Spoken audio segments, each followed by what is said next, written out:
အားလုံးမင်္ဂလာပါဒီနေ့ cis trans alkenes ရဲ့ melting point boiling point တွေအကြောင်းကိုဆွေးနွေးပြီးတော့တက်ဆိုင်တဲ့ question လေးကိုတစ်ပုဒ်ကိုဖြေသွားမယ် molecule တွေရဲ့ပုံသဏ္ဍာန်ဟာသူတို့ရဲ့ physical properties တွေပေါ်မှာသက်ရောက်မှုတွေရှိနေကြတယ်ဒီမှာဆိုရင် cis alkene နဲ့ trans alkene နော်သူတို့ရဲ့မတူညီတဲ့ geometric isomer structure ကြောင့်မလို့သူတို့ရဲ့ melting point boiling point တွေကလည်းမတူကြဘူးเนาะ cis 1,2 dichloroethene နဲ့ trans 1,2 dichloroethene ကိုကြည့်လိုက်ရင်ဆိုရင်เนาะ chlorine အရေအတွက်လည်းတူတယ်เนาะ carbon အရေအတွက်လည်းတူတယ် hydrogen အရေအတွက်လည်းတူတယ်တူနေရဲ့နဲ့သူတို့ရဲ့ melting point boiling point တွေကမတူညီကွဲပြားမှုတွေရှိနေတယ်အဲ့ဒါဘယ်လိုကွဲပြားနေကြသလဲဆိုတာကြည့်မယ်ကဲဒီမှာဆိုရင် cis form ဆိုလို့ရှိရင်သူက carbon double bond ရဲ့တစ်ဖက်ထဲမှာဘာတွေရှိနေလဲ similar group တွေကတစ်ဖက်ထဲမှာရှိနေဒီမှာဆိုရင် chlorine atom တစ်ဖက်ထဲမှာရှိတယ် hydrogen atom ကတစ်ဖက်ထဲမှာရှိနေအဲ့တော့အဲ့လို chlorine atom ကတစ်ဖက်ထဲမှာတွတ်စုနေတဲ့အခါမှာဘာဖြစ်လာလဲဆိုတော့ hydrogen နဲ့ chlorine နဲ့က chlorine ရဲ့ electronegativity ကပိုကောင်းတယ် more electronegative ဖြစ်တော့ဒီမှာနော် dipole moment ရဲ့ direction ကနော်ဒီ chlorine ဘက်ကိုအားတာနေတယ်ဒါကြောင့်ဒီမှာ net dipole moment တန်ဖိုးတစ်ခုရှိလာတယ်သူမှာနော်ဒီ cis 1,2 dichloroethene မှာ 1.9 ဆိုတဲ့ dipole တန်ဖိုးတစ်ခုရှိနေတယ်နော်အဲ့ခါမှာဒီ dipole moment ကဘာဖြစ်စေလဲဆိုတော့ cis 1,2 dichloroethene molecule ချင်း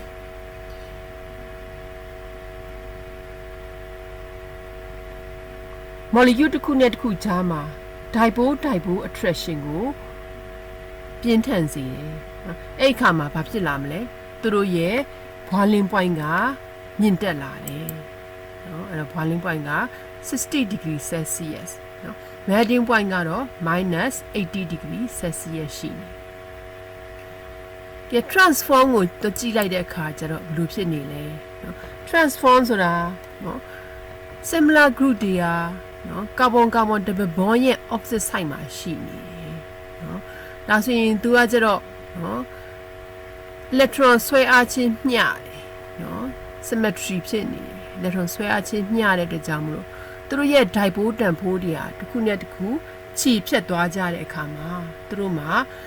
အတည် dipole moment တန်ဖိုးက0ဖြစ်သွားတယ်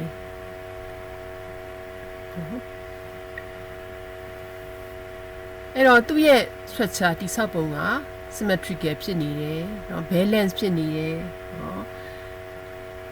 အဲ့ခါကျတော့ तू ကเนาะဒီ trans 1,2 dichloroethene ကเนาะ symmetrical crystal structure အဖြစ် तू ကเนาะစုစည်းထားနိုင်တယ် packing လုပ်ထားနိုင်တယ်เนาะအဲ့တော့ crystal structure အဖြစ် packing လုပ်ထားနိုင်တော့တော်တန်သူကအရေးမပြောနိုင်တော့ဘူးဒါကြောင့်သူက melting point မြင့်သွားတာကိုတွေ့ရတယ်တဲ့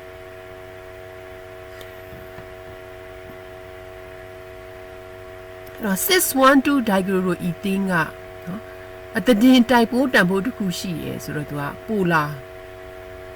molecule နော် trans 1,2 dichloroethene က dipole moment 0ဆိုတော့သူက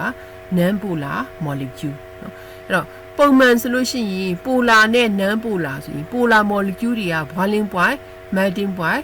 မြင့်တက်လေးရှိတယ်ဒါပေမဲ့ဒီ cis trans alkene မှာကျတော့เนาะ cis alkene က boiling point မြင့်ပြီးတော့မှ trans alkene က melting point ပို့ပြီးတော့မှမြင့်နေတာကိုတွေ့ရတယ်เนาะအဲ့ဒါဘာလို့လဲဆိုတော့အခုပြောခဲ့တဲ့အချက်တွေက cis alkene မှာเนาะ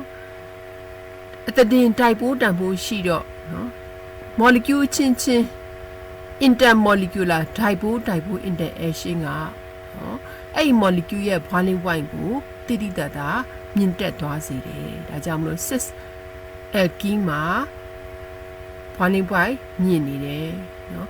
trans alkene မှာကျတော့ melting point ဘာလို့မြင့်နေတာလဲဆိုတော့နော်သူကနော်အချိုးညီရဲ့ symmetrical crystal structure ရှိနေတယ် ဒါဆိုရင် तू ကဒီ crystal structure ကြီးကို तू ကနော်ပို့ပြီးတော့မှ packing လုပ်ထားနိုင်တယ်စုစည်းထားနိုင်တဲ့သဘောရှိတဲ့အတွက်နော် crystal တွေကတော်တော်နဲ့အရင်မပျော်တော့ဘူးဒါကြောင့်မို့ဒီမှာသူ့ရဲ့ melting point ကဘာဖြစ်လဲ higher မြင့်တက်သွားတယ်နော်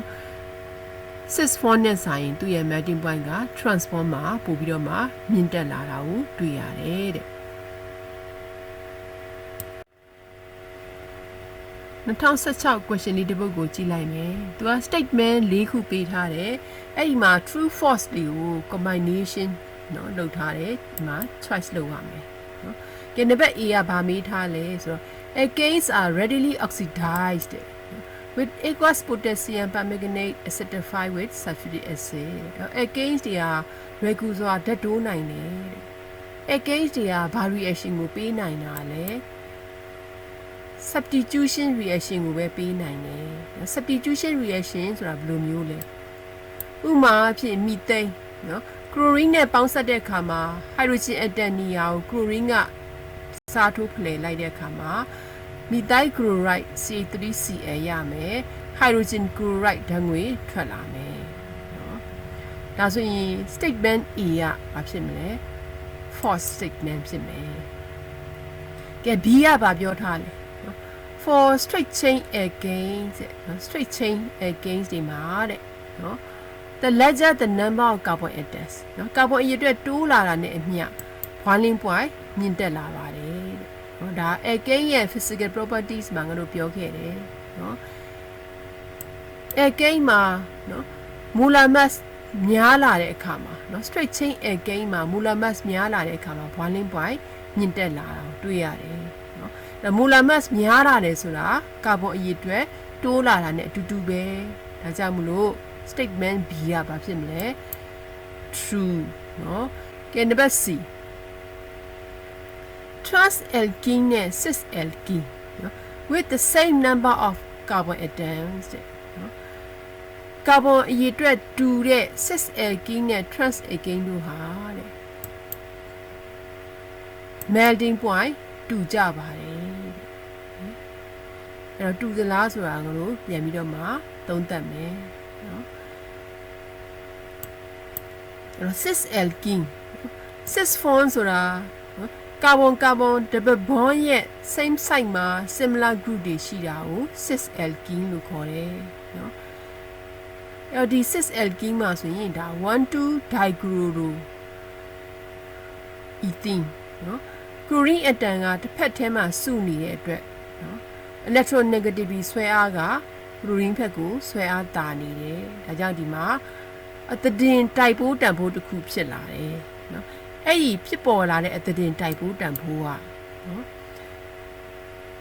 ဒီ cis alkene molecule အချင်းချင်း intermolecular dipole interaction တိုးလာတယ်အဲ့ဒီ dipole interaction က boiling point ကိုမြင့်တက်စေတယ် trans alkene နော် trans alkene ဆိုတာကြတော့ကာဗွန် double bond ရဲ့ opposite side မှာ similar group တွေရှိတာဒါ trans alkene နော် trans alkene မှာဆိုလို့ရှိရင်နော် electronegativity ဆွဲအားချင်းကဘာဖြစ်လဲခြေဖြတ်သွားမယ် symmetry ဖြစ်နေတယ်နော် symmetrical ဖြစ်နေတယ် chlorine atom တစ်ဖက်နဲ့တစ်ဖက်မျှတယ် hydrogen ကလည်းတစ်ဖက်နဲ့တစ်ဖက်မျှတယ်အဲ့ဒီခါမှာသူ့ရဲ့ dipole တွေပါခြေဖြတ်သွားတော့ dipole တန်ဖိုးက0ဖြစ်နေတယ်နော်အဲ့ဆိုရင်နော်အဲ့ဒီ symmetrical ဖြစ်တဲ့အတွက်ဒီ trans alkene ရဲ့ crystal structure ကတဲ့နော်သူကစုစည်းနိုင်တဲ့အားများလာတယ်နော် symmetrical ဖြစ်တဲ့အတွက်ကြောင့်မလို့သူ့ရဲ့ crystal structure ကနော် packing စုစည်းနိုင်မှုအားကောင်းတဲ့အတွက်နော်တော်တော်နဲ့အရင်မပြောနိုင်တော့ဘူးဒါဆိုရင်သူ့မှာ melting point ကဘာဖြစ်လာလဲမြင့်တက်လာတယ်ဒါဆိုရင်ဒီနံပါတ် C မှာသူကနော် melting point တွေတူကြတယ်လို့ပြောထားတယ်အဲ့တော့တူလားဆိုတော့မတူနိုင်တော့ဘူးနော်ဒါကြောင့်မလို့အဲ့ဒီ statement C ကဘာဖြစ်မလဲ false နော်ကဲနံပါတ် D alkenes တွေဟာတဲ့နော် readily susceptible to addition နော် addition reaction ကိုသူကနော်လွယ်ကူစွာဖြစ်နိုင်တယ်နော်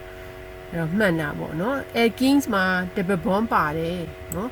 double bond ပါတဲ့တကြောင်မလို့သူက addition reaction ကိုကောင်းကောင်းပေးနိုင်တယ်ဒါကြောင့်မလို့ဒီ statement D ကဘာဖြစ်မလဲနော် true ဖြစ်မယ်ကဲဒါဆိုရင် statement ၄ခုအဖြေကိုပြန်ပြီးတော့မှ collect လုပ်လိုက်မယ်ဆိုရင် false true false true ဆိုတော့အဖြေကနံပါတ်8ဖြစ်မယ်နော်လာမယ့်ဗီဒီယိုမှာလည်းဒီချက် question ဟောင်းလေးတွေနဲ့သက်ဆိုင်တဲ့ concept လေးတွေကိုဖြည့်ဆွက်ပြီးတော့မှဆွေးနွေးပေးသွားပါမယ်ဒီချက်ဗီဒီယိုလေးကိုကြည့်ပြီးတဲ့အခါမှာ